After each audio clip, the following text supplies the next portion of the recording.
ایک بیماری جس کی وجہ سے گھر برباد ہوتے ہیں، گھروں میں ہر وقت لڑائیاں اور بے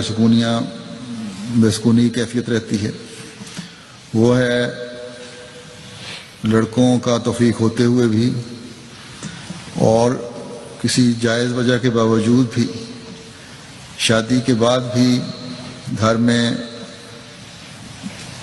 اسی گھر میں رہنا ماں باپ بہن بھائیوں کے ساتھ۔ اگر ماں باپ بوڑھے ہیں، کوئی خدمت کرنے والا نہیں ہے، خود چل پھر کر کام نہیں کر سکتے اور کوئی مددگار نہیں، تو پھر تو اس بچے کے لیے ضروری ہے اور فرض بھی ہے کہ اپنے ساتھ رکھے اور ان کی خدمت کرے۔ لیکن اگر بہن بھائی بھی ہیں جو ساتھ رہ رہے ہیں تو پھر علیحدہ گھر کرنے میں کوئی حرج نہیں ہے۔ اور آج کل اس کی وجہ سے بہت سے باتیں پیدا ہوتی ہیں، اکٹھے رہ کر اگر مزید گناہوں میں پڑنا ہے تو یہ کوئی خدمت پھر نیکی نہیں ہے۔ گزشتہ دنوں ایک واقعہ ہوا، بڑا دردناک واقعہ ہے کسی ملک میں، جماعت کے اندر ہی، کہ اسی طرح اکٹھے بہن بھائی سارے اکٹھے رہ رہے تھے ایک گھر میں، جوائنٹ فیملی ہے، 2 کمرے ہر ایک نے لیے ہوئے تھے، اور ایک دیورانی جٹھانی کی آپس میں انبن ہو گئی بچوں کی وجہ سے۔ شام کو جو خامند ایک گھر میں آیا تو اس نے اس کو کان بھرے کہ اس طرح باتیں کی تھیں تمہارے بھائی نے اور اس بیوی نے بچوں کی لڑائی کے معاملے میں۔ اس نے بھی نہ آؤ دیکھا نہ تاؤ، بندوق اٹھائی اور اپنے 3 بھائیوں کو مار دیا اور اس کے بعد خود بھی خودکشی کر لی۔ تو 4 جنازے ایک ہی گھر میں ایک وقت میں صرف اس وجہ سے اٹھ گئے۔ تو یہ جو چیز ہے نا کہ ہم پیار محبت کی وجہ سے اکٹھے رہ رہے ہیں، اس پیار محبت سے اگر نفرتیں بڑھ رہی ہیں تو یہ کوئی حکم نہیں ہے، اس سے بہتر ہے کہ علیحدہ رہا جائے۔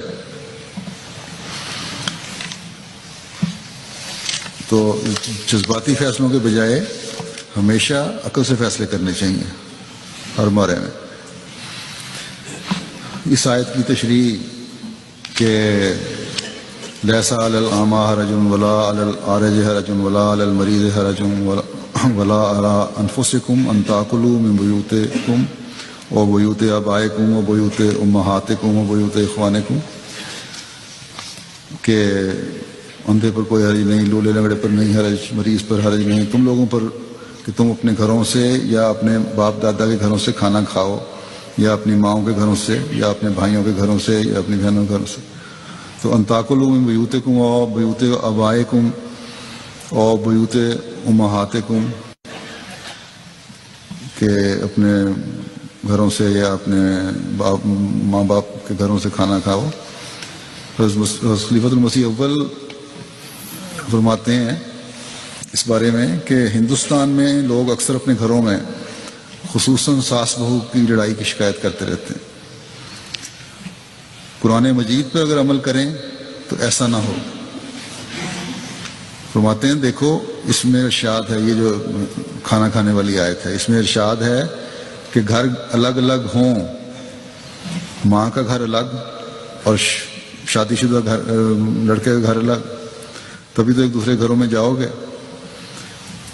اور کھانا کھاؤ گے۔ تو دیکھیں یہ جو لوگوں کا خیال ہے کہ اگر ہم ماں باپ سے علیحدہ ہو گئے تو پتہ نہیں کتنے بڑے گناہ کے مرتکب ہو جائیں گے، اور بعض ماں باپ بھی اپنے بچوں کو اس طرح خوف دلاتے رہتے ہیں، بلکہ بلیک میل کر رہے ہوتے ہیں اس کے جیسے گھر علیحدہ کرتے ہی ان پر جہنم واجب ہو جائے گی۔